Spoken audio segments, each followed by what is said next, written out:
Could Hilma af Klint's work be removed from public view? And if so, is that what the artist would have wanted? Klint is largely recognized as the creator of the first major Western abstract artworks. However, her great-grandnephew, Erik af Klint, says that they aren't artworks at all, but rather transcriptions from her communications with the spiritual world. As the board chair of the foundation which preserves and manages her work, he says that they should be held in a spiral temple of her design, and that the statutes of the foundation hold that that temple would only be open for those who are spiritual seekers, or at least whoever the foundation considers to be spiritual seekers. Now, it was certainly true that Hilma af Klint was deeply involved in alternative spiritual movements, and also that in her will, she required that her works be kept from public view for 20 years after her death. It took decades longer, however, for them to be celebrated, and she really exploded in popularity with a landmark show at the Guggenheim Museum in 2018.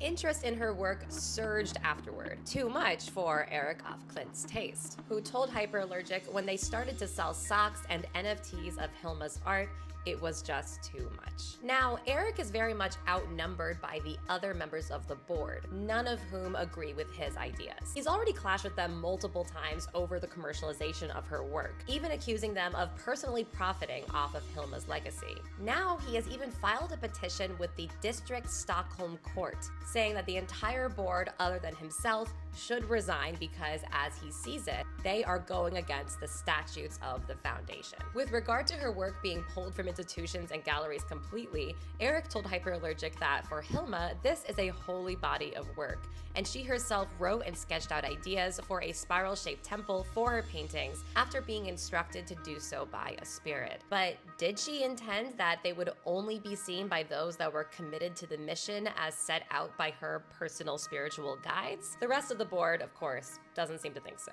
But the debate over what to do with her work will likely rage on.